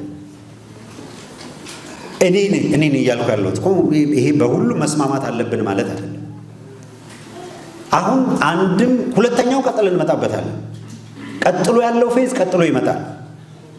አሁን የአማራ ህዝብ የተደራጀበት መሰረታዊ እና ዋነኛው ዓላማ ከታወጀበት ጥቃት ራሱን መከላከል፣ ማዳን፣ ማንም ከዚህ በኋላ ብድግ ብሎ በፈለገበት ጊዜ የሚገለው አለመሆኑን ማረጋገጥ፣ የሚፈልግ ጋር አብሮ ለመኖር የሚያስችል የራሱን ህልውናና ጥቅም የሚያስከብር በቂ ፓወር ኮሪደር የፓወር ኮርነር ወይም አንድ ብሎክ ያለው ኃይል እየፈጠረ ነው። እስራኤላውያን ስለተደራጁ ፈርሶ የነበረ ሀገራቸውን ፈልገው አግኝተውታል። ፈርሶ የነበረውን ሀገር መልሰው ሰርተውታል። የአማራ ህዝብ ስለተደራጀ ከዚህ በኋላ አማራውን መንካት የማይቻል መሆኑን መልእክት እየተላለፈ ነው ያለው።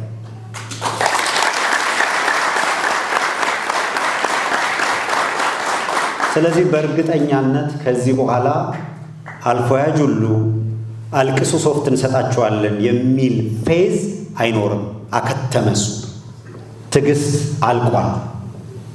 በሞት የተከፈለ በመስዋዕትነት የተገኘ ውጤት ነው። በመፈክር አይደለም፣ ዝም ብሎ ለማለት ያህል ተብሎ አይደለም። እዚህ የተሰባሰብን ስለ ይሄ ከዛ ካለው ከውጭ ከውስጥ ካለው ተነጥሎ የቆመ ነው እያልኩ አይደለም። የተናበበ እዛ የሚከፈለው ዋጋ እዚህ በየደረጃው ሰው በየደረሰበትና በየደረጃው ነው ዋጋ የሚከፍለው እየተከፈለ ነው። የምናገረው ለታሪክ የሚቀመጥ እንደሆነ አውቃለሁ። እያንዳንዱ ዛሬ የምናገረው እየተቀመጠ ነው፣ ሪከርድ እየተደረገ ነው፣ ላይቭ እየተላለፈ ነው ምናምን። በመናገረው እኔ ኃላፊነት ወስዳለሁ ለራሴ። ልክ አይደለም ብዬ የማስበውን ነገር ኤኒ ታይም አርማለሁ። ያመንኩበትን እውነት ደግሞ እናገራለሁ። ስለዚህ ይሄ የምርጫ ጉዳይ ሳይሆን ተገደን የአማራ ሕዝብ እንደዚህ ታንቆ ተገዶ ላለመጥፋት የሚያደርገው ትግል ከማሸነፍ ውጭ ምርጫ የሌለው፣ ቅድም እንዳልኩት ከተሸነፈ የሚጠፋ ሕዝብ ነው። ከተሸነፈ ይጠፋ። ተሸንፎ መኖር አይቻልም። በነገራችን ያለፉት 5 ዓመታት ምስክር ነው።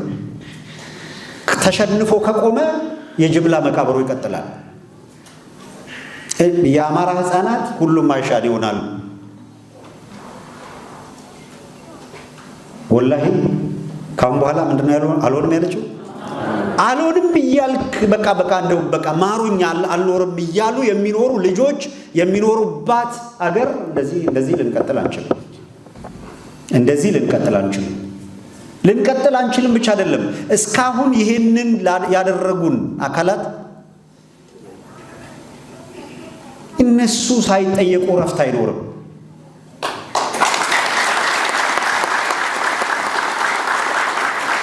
ሁላችሁ ትግሉ አሸናፊ ሆኖ 4 ኪሎ መሄዱ የሚያስፈልገው አንዳንዱ 4 ኪሎን ገባና እኛ ስልጣን እንይዛለን የሚል ትርጉም ብቻ ነው የሚሰጠው።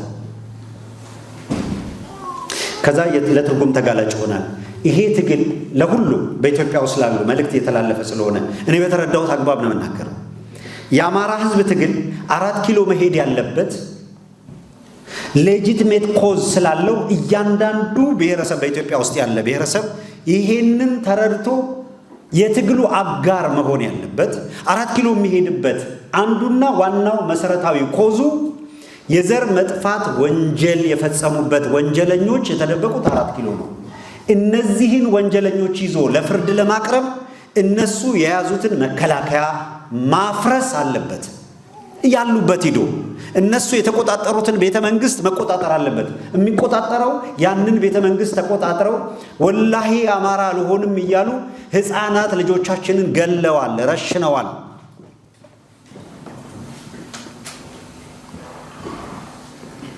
በጅምላ ሰብስበው ገለው ሃይማኖት አለን ሙስሊምም ይሁን ክርስቲያንም ሆነው በጅምላ ከገደሉ በኋላ 100-200ውን በኤክስካቫተር እንደዚህ የዛቁ ቀብረዋል እንደ ቆሻሻ። ይሄን ወንጀል የፈጸሙብንን አካላት የገቡበት ገብተን ለፍርድ እናቀርባለን እያልን ነው። ፍትህ የሚያውቅ የትኛውም ብሔረሰብ ከትግላችን ጋር አብሮ መቆም አለበት።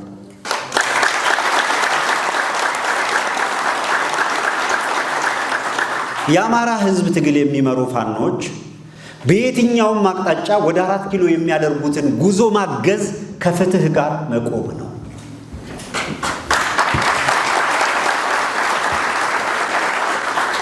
አንድ ልጅ ከደቡብ አካባቢ ቪዲዮውን ተመልክታችኋል ይመስለኛል ከዚህ በፊትና ቁጭቱን ብስጭቱን ነው የሚናገረው። ኢትዮ 360 ላይ ተደጋጋሚ ተላልፎ አይ ቲንክ ያያችሁ አይታችሁታል። እና ያዘነ የተቆጨ ነው የሚናገረው። አብረውት ሰዎች አሉ። ብሶቱን ነው የሚናገረው። መንግስት ይድረስልን እያለ ነው የሚጮኸው። በከፍተኛ ሁኔታ ጉዳት ደርሶባቸው ይሄ ሸኔ የሚል የዳቦ ስም የሰጡት የነ ሽመልስ አብዲሳ ጋቸና ሲርና አደራጅተው ዘር እንዲያጠፋ ያሰማሩት ኃይል እነሱን ቀጥቅጦ ጨፍጭፎ ገሎ ንብረታቸውን አውድሞ አፈናቅሏቸው ሚዲያ ሂዶ ሲጠይቃቸው ነው የሚናገረው። እኛን ወንድሞቻችን ናችሁ፣ እኛ እናንተን አንነካም ሲሉን ነበር። አማራን ብቻ ነው ሲሉን ነበር። እናንተማ ወንድሞቻችን ናችሁ ሲሉን ነበር። አማራን ከጨረሱ በኋላ ግን አታለሉን፣ እኛ ላይ መጡብን ይላል። እንዴ አማራውን እስኪጨርሱ ድረስ አማራውን ነው የምንጨርሰው ሲሉት ዝም ብሏል። እየጠበቀ ነበር የነበረው። አሁን ሚዲያ መጥቶ ቁጭቱን የሚናገረው አማራውን ከጨረሱ በኋላ እኛ ጋር መጡ አለ። ከጨረሱ በኋላ ሲል ስንት አማራ ነው ያለቀው? ከጨረሱት በኋላ መጡ ሲል ስንት ሕፃናት ተገለው ነው? የት ጋር ነው የተቀበሩት? የሚያውቅ የለም ላችሁ። እንደ ቀልድ ያንን ቪዲዮ ሰምተን ዝም አለ። የት ቦታ ነው ግን በዚህ ውስጥ የሚናገራለው? ሁሌ ቪዲዮውን እንደው ያያችሁ አይታችሁታል። የት ቦታ ነው? የትኛው ወረዳ? የትኛው ዞን? ስንት አማራ ነበር እዛ አካባቢ? የት ጋር ነው የጨረሷቸው? ጨረሷቸው የሚል ቃል ብቻ ነው የሚናገረው። ከዛኛ ጋር መጡ ነው ያለው። ያለቁት የትኛው ጉድጓድ ውስጥ ተቀበሩ? መቃብሩ እንኳን ተፈልጎ በማይገኝበት ደረጃ በጅምላ እየተሰበሰበ እየተገደለ ተጥሏል። ይሄ ተረት አይደለም። ዛሬ በዚህ ዘመን ሕያው የሰው ምስክር የሚመሰክረው ነው። ስለዚህ ይሄንን ወንጀል የፈጸሙብንን አካላት ተጠያቂ ለማድረግ እየመጣን ነው። ይዘናል ክላሽ የሚለውን ጨምሩበት። እነሱ ነው ያሉት። ጦርነት ላሳብብ ነው እነሱ ነው ያሉት። እኔን የሚጠይቀኝ እንዳይኖር ሹልክ ክልል ማለት ነው። ኤኒዌይ እየመጣን ነው ሲሉ እየመጡ ያለበትን ኮዝ ሌላው በፈለገው እንዳይተረጉም እየመጣን ነው ያሉት እዛ ነው። አይ መከላከያ የጋራ መከላከያ የሚባል የለም አለ ከተባለ ወንጀል የፈጸመብን መከላከያ ነው። ስለዚህ በወንጀሉ ተሳትፈናል የሚሉ ካልሆነ በቀር የለም። የደህንነት ተቋም አለ እየፈጀን ያለን። የፌዴራል ፖሊስ የሚል አለ እነሱ ነው የሚቆጣጠሩት እየፈጀ ያለን። ይልማ በርዳሳ የሚመራው አየር ኃይል ነው በድሮንም በአየር ኃይልም እየቀጠቀጠ ያለን። ስለዚህ ወንጀለኛ ወንጀል የሚፈጸምባቸው ተቋማት ይፈርሳሉ። እነዛ ሲፈርሱ የአማራ ሕዝብ የሚፈልገው ምንድን ነው? እነዛን ሁሉ ተቋማት እኔ ሞኖፖላይዝ አድርጌ ሌላውን እገዛበታለሁ እያለ ነው። እንደዛ እያለ ነው። እንደዛ አይደለም። እነዛ ተቋማት ግን ምን ማረጋገጥ ይፈልጋል? ዳግመኛ በአማራ ሕዝብ ላይ እንዲህ ያለ ወንጀል የማይፈጸምባቸው ተቋማት መሆናቸውን ማረጋገጥ ይፈልጋል። ባለቤት ሆኖ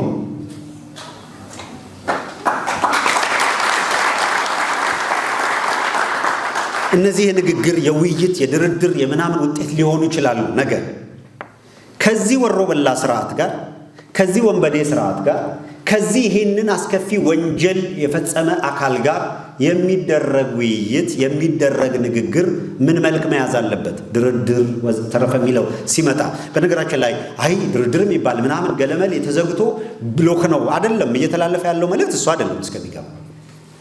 ነገር ግን በጀርባ ጫወታ ለመጫወት የሚሞክሯት ግን እሱ እንደማይሰራ ሊነገራቸው ይገባል። ከዚህ ስርዓት ጋር ንግግር ካለ ንግግሩ ቅድም እንዳልኩት ማንኛውም ኢትዮጵያ ውስጥ ያሉ ብሔረሰቦች ሊረዱን የሚገባው ስንሄድ ፍትህ ለማረጋገጥ ነው እንዳልነው ሁሉ መነጋገር አለባችሁ የሚሉ ሰዎች ካሉ እነዚህ ወንጀል የዘር ማጥፋት ወንጀል የፈጸሙብንን ሰዎች ለፍርድ ለማቅረብ የሚያስችል ንግግር ይፈጠር ካሉ አይ የግድ መሳሪያ ይዘን በመጓዝ ነው አንልም።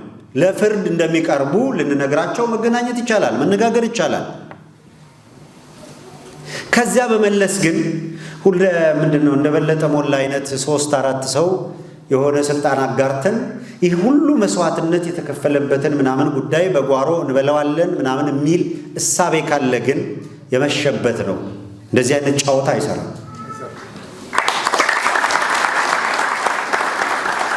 የመጨረሻ እና ሶስተኛ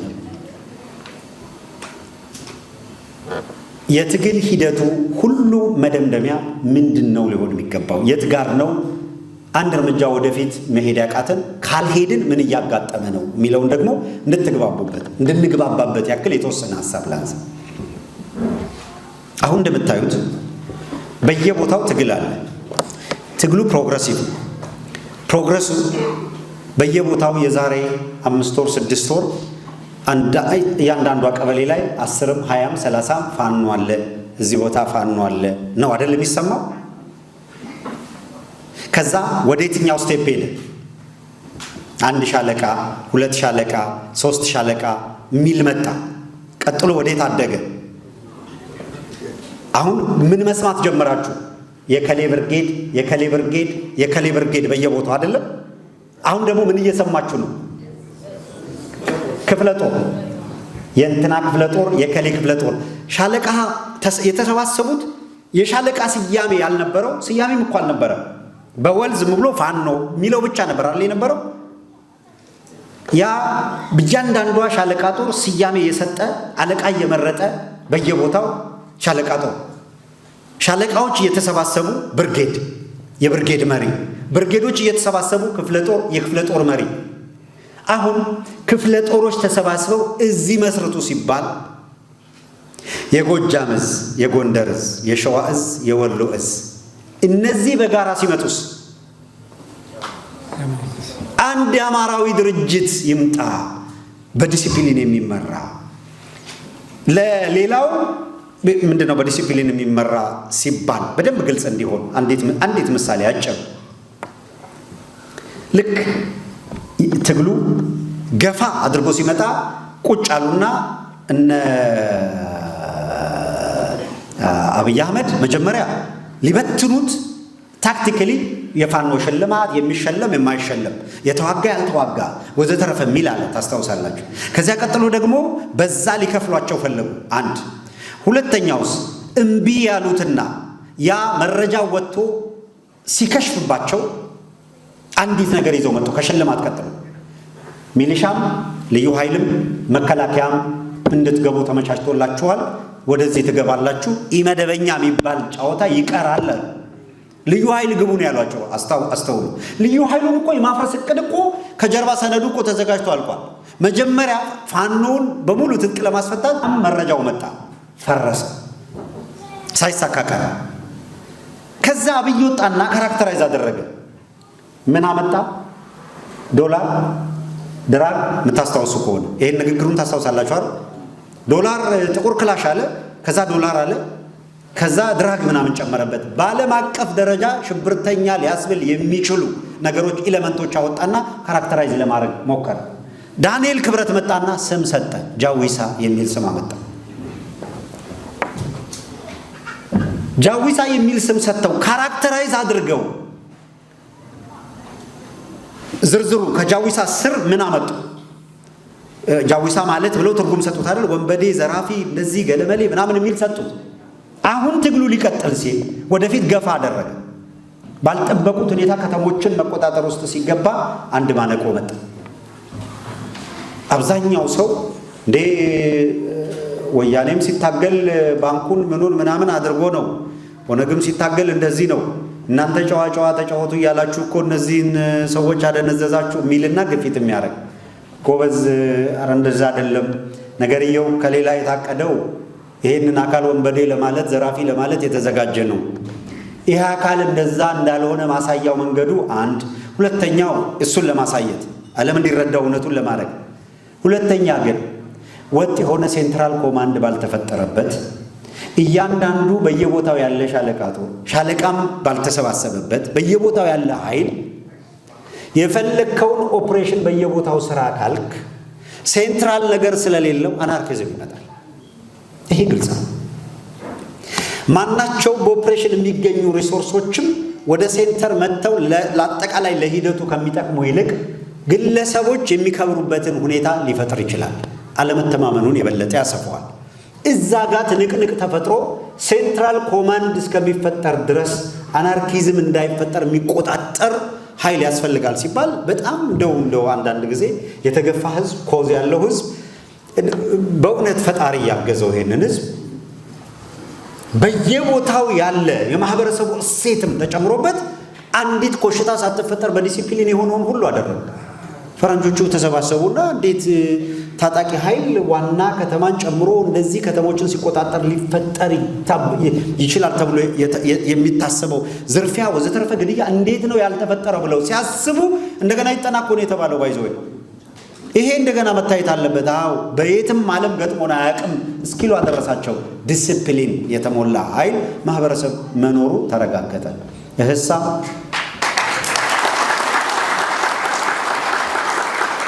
አንድ ስቴፕ ድጋፍ ካደረግን፣ አንድ ስቴፕ እገዛ ካደረግን ያጠቃለልኩኝ ነው እኔ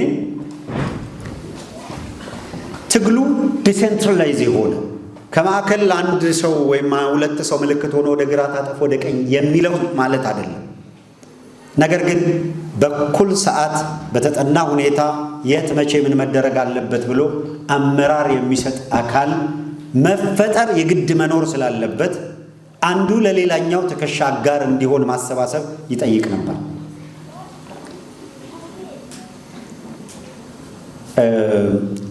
እንደው በጣም ጥቂት ኢንቮልቭመንቴን ነው እዚህ ጋር ማነሳላችሁ።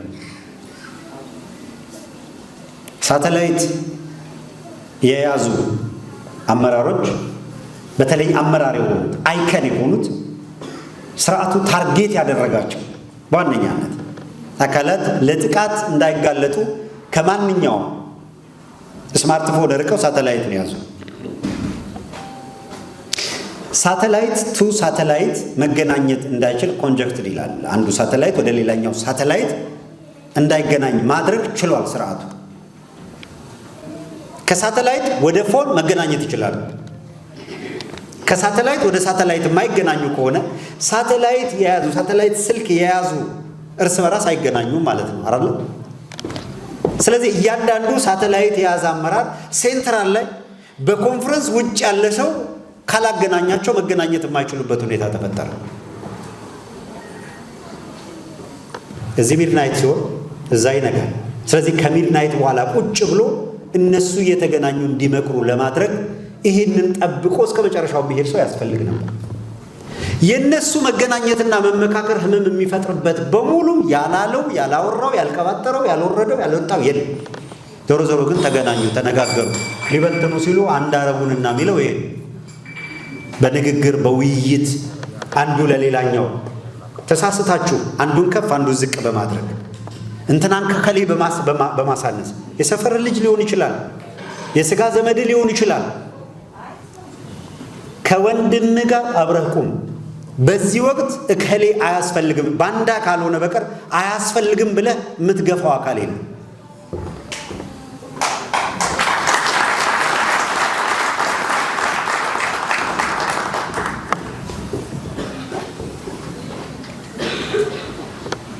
እዚህ ስላሉ በሙሉ የእያንዳንዳቸውን ስም መዘርዘር ምናምን ሳይጠበቅብኝ በአራቱ ማዕዘን ለአማራ ሕዝብ የህልውና ትግል ግንባር ቀደም ሆኖ እየታገሉ እየመሩ ያሉ ፋኖዎችን ታሪክ ሁልጊዜም ሲዘክራቸው ይኖራል።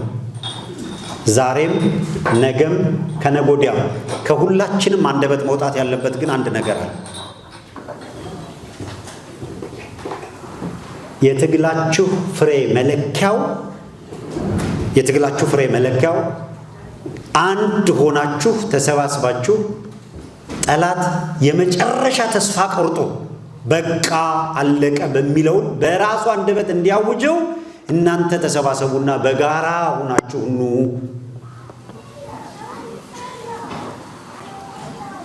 ከከሌ ጋር አተስማማውም ካለ እኔ ጋር ደውሎ እንዴት ከኔ ጋር ይስማማል?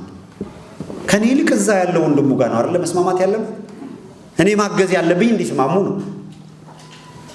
እዚህ ውስጥ ያለ ሰው ማገዝ ያለበት እንዲስማሙ በጋራ እንዲቆሙ ነው። የተለያየ ኮዝ የለም፣ አንድ አይነት ኮዝ ነው ያላቸው።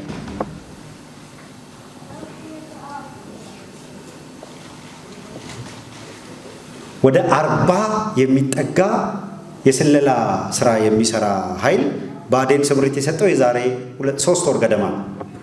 አዳዲስ ኃይል ነው ያስገባው ወደ ውጭ ላከው። ይህን ስራ የሚሰራ የሚበትናል፣ ዋልታ የሚሰራ የሆነ ነገር የሚያደርግ ምናምን ተፈትነናል እስካሁን። ከዚህ በኋላ መናበብ። መሪ ሲፈጠር እንዴት የራስህን መሪ እንዴት ሰው መሪውን ይበላል? ድመት ናት የገዛ ልጇን ትበላለች የሚባለው። ድመት ሙጭሊት ነው የሚባለው። የድመት ልጅ እንደ ድመት ሙጭሊቱን መብላት ልክ አይደለም። አያስፈልግም የምትለው አሁን እንደው እውነት እዚህ በተሰበሰብንበት ቅድም ይሄን አድርግ ብላችሁ ነበር። ለደቂቃ ላድርገው።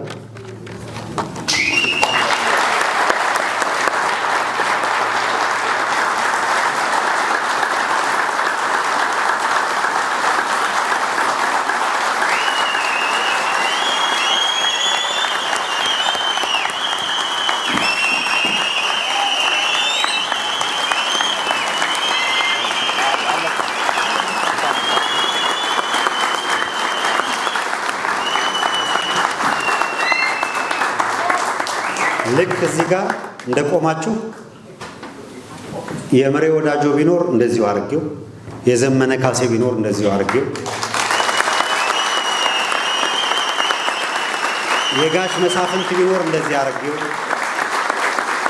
የነመከታው ማሞ ቢኖር እንደዚህ አድርጌው፣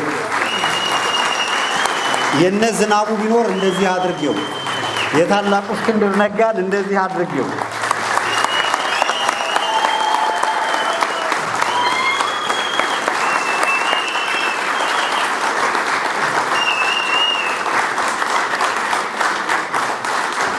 በጣም መጣ ብለው ፖሊስ እንዳይጠሩ።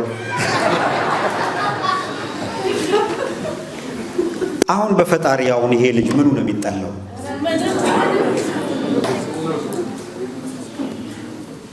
ለአማራ ሕዝብ እንደው ከእድሜው እግዚአብሔር በሚያውቅ ከእድሜው አብዛኛውን ለሕዝብ ኖሮ ሚስቱን ልጁን ሁሉን ትቶ የመነነ ከሰውነት ጎዳና ወጥቶ በረሃ በልቶት እየተንከራተተ ያለ ለሐቅ የኖረን ሰው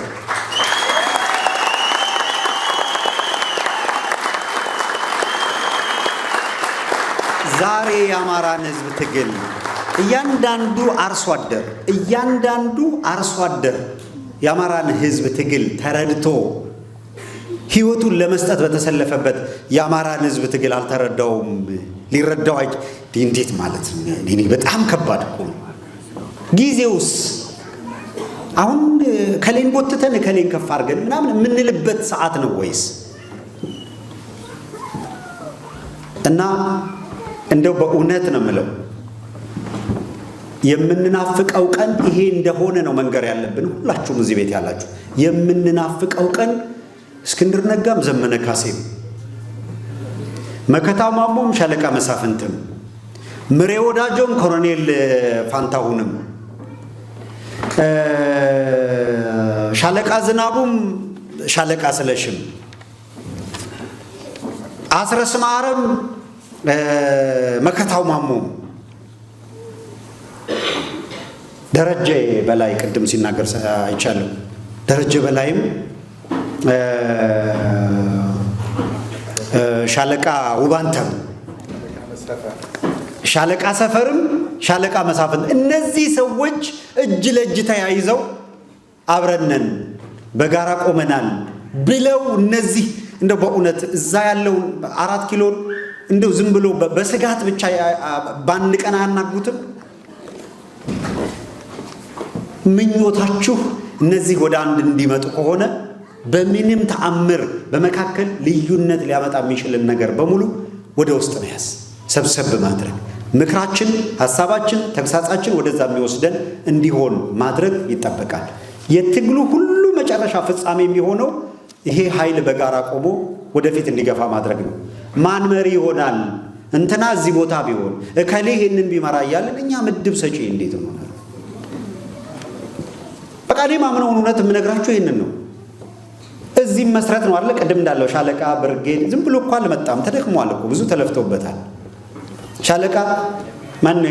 ሻለቃ ጦር፣ ብርጌድ፣ ክፍለ ጦር፣ እዙ ተሰባስበው 4 ጠቅላይ ግዛት ላይ ያለ እዝ 10 ሰው 20 ሰው አዋጥተው ሴንትራል ኮማንድ አቋቁመው እከሌ አዛዥ ይሆናል፣ እከሌ ምክትል ይሆናል። እነሱ ይጨርሱ ይቀጥሉ። አሁን ሞት ለሚከፈልበት ዋጋ አንደኛ ነው፣ ሁለተኛ ነው።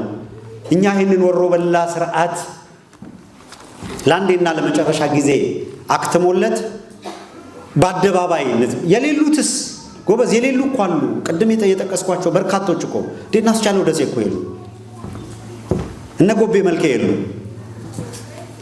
አይደለም፣ እና አይሸሽም የሉ፣ በህይወት የሉ ማለት ትግላቸው የተነሱለትና የቆሙለት ዓላማ ይኸው በምታዩት ደረጃ እየሄደ ነው አይደለም። ሁሉን አንድ ያደረገ በጋራ የቆምንበት እዚህ ውስጥ ከመጣን ያወገዝነው ያቋሸሽነው የጣልነው አለ እዚህ ውስጥ በቃ ለምንድን ነው ከፍ ዝቅታው የሚመጣው? አንድ ሁን፣ በጋራ ቆሙ፣ ተባበሩ የሚለውን ገፋ እናድርግ። ይሄ ትግል በሚፈለገው ደረጃ ውጤት ሊያመጣ የሚችልበት እድል አለ የምለው እንደው አሳንሸው በቃ እድል አለ በሚል አልኳቸው። እኔ እናንተ ጋር ያመጣኝ ምን ምክንያት አለኝ? እስቲ ምድራዊ ምክንያት፣ ሰማያዊ ምክንያት ምን አለ? እዚህ ያመጣኝ ነገር ምን አለ? ምንም ሌላ አጀንዳ የለኝም። እንዲህ ተባብረን እንደቆምን በአጭር ጊዜ ውስጥ ወንድሞቻችን ሁሉም አሁን በጀመሩት መንገድ ይህንን ፍጻሜ ያሳምረው የ4 ኪሎ ጎዳናቸውን እንደሚያፋጥኑት ጥርጥር የለም። በመተባበር ውስጥ እናሸንፋለን። ድል ለአማራ ሕዝብ።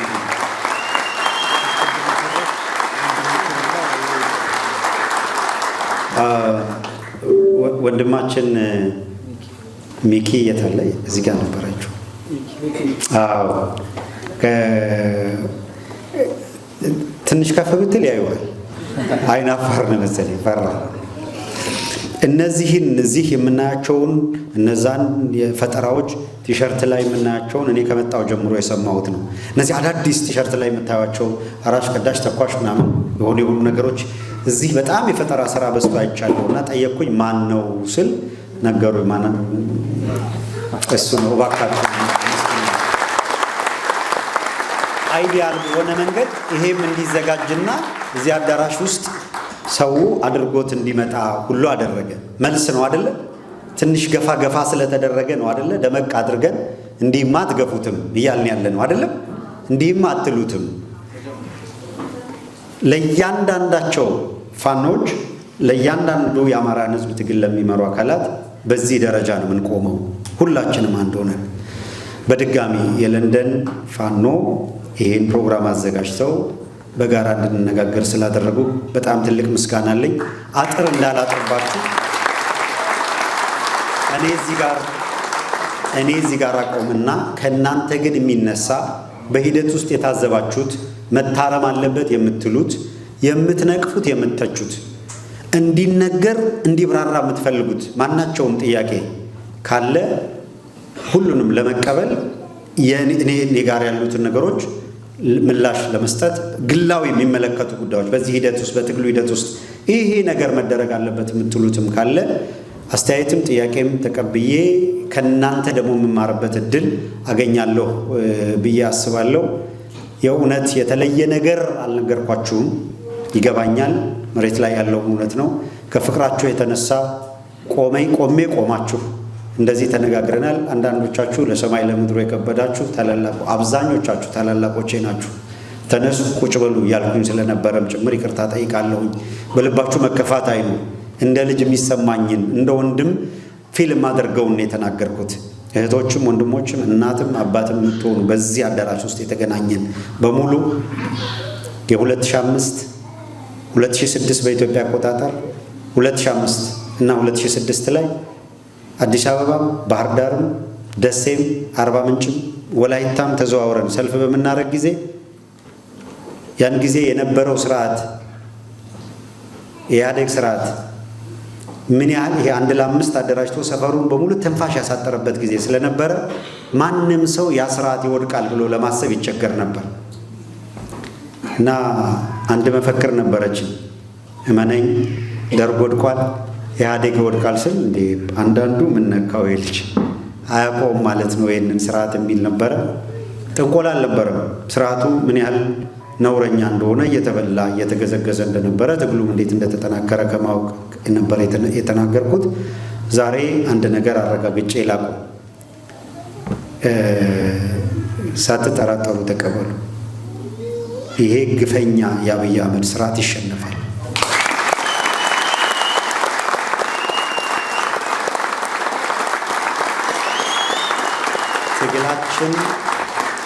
ትግላችንን የምንቋጨው ያው ለንደን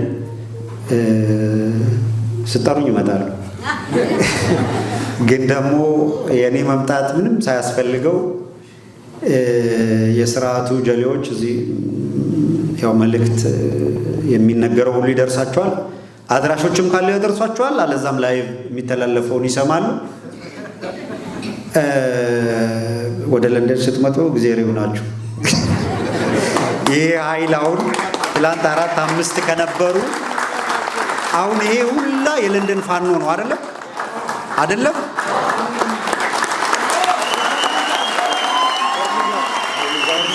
ኦኬ እሺ። ከሊቨርፑል የመጡ አሉ፣ ከበርሚንግሃም የመጡ አሉ በጣም በብዛት እና አሁን በርሚንግሃምም ሊቨርፑልም እያላችሁኝ ያላችሁት እዛም ስትመጡ ወዮላችሁ ያላችሁ ነው። ይኸውላችሁ ትግላችን ከዚህ በኋላ በምንም ታምር በጣም ይሄንንም እርግጠኛ ነኝ የአማራ ሕዝብ ትግል ማለት በየቦታው ሲደክመው ሰው ሊንጠባጠብ ይችላል፣ እኔን ጨምሮ። ከደከመኝ በቃ አደራችሁ ማንም ሰው መሄድ የሚችለውን ያክል ይሄዳል። መሄድ የሚችለውን ያክል ሲበቃው የሆነ ግለሰብ ዝቅ ባለ ቁጥር ልባችሁ አብሮ ዝቅ አይበል። የትግል ሂደት ይሄ የሆነ ሰው ይቀንሳል፣ የሆነ ሰው ይጨምራል። ማን ለንደን ላይ እንደዚህ አይነት የፋኖ ምናምን ግሩፕ ዲሲ ላይ ነበር የለመደው? ማን ይሄ ይፈጠራል ብሎ ያስባል? በየቦታው የተፈጠረ ኃይል አለ። የአማራ ህዝብ ትግል የአርሶ አደር የህዝብ ትግል ሆኗል። ከዚህ በኋላ የሚቆመው በማሸነፍና በማሸነፍ ብቻ ነው። ድል ለአማራ ህዝብ ይሁን። እናሸንፋለን። የተገፋ ህዝብ ያሸንፋል። ኮዝ አለን። የዛሬን ያድርገውና ዳንኤል ክብረት ጥሩ የተናገረለት ተኳሽ አለ። ስለዚህ በእርግጠኛነት እናሸንፋለን የሚለውን እንደው 4 ነጥብ ደምድመንበት ልበ ሙሉ ነው። ትንሽ ተጠራጥራችሁ እንደው ይሄ ነገር ይሆናል ምናምን የሚለውን ነገር አታስቡት። አንዳንዱ ድሮኑ 3 ቦታ ተጣለ ሲባል አይ ይሄ ድሮን እያለ እንዴት ነው የሚሄዱት የሚል አለ። እንደዛ እንድናስብ ነው ድሮኑን በዚህ የሚያሯሩጠው። በእነሱ ፉከራ በአየር ኃይል በነገሩን አቅም 10% አልተዋጋንም ነው አይደል? አመት ይፈጃል 10% አመት አይደለም። እኛ የቀረንን ትንሽ ነገር ስንጨርስ የሚፈለገው ቦታ በአስቸኳይ ይሄዳል። የአማራ ህዝብ ያሸንፋል። ጥርጣሬ አይደለም። አመሰግናለሁ። ክቡራትና ክቡራን እንግዶቻችን እንግዲህ በጣም እናመሰግናለን። ጋዜጠኛና አክቲቪስት ሀብታሙ አያሌውን በእግዚአብሔር ስም ባላህ ስም በጣም እናመሰግናለን።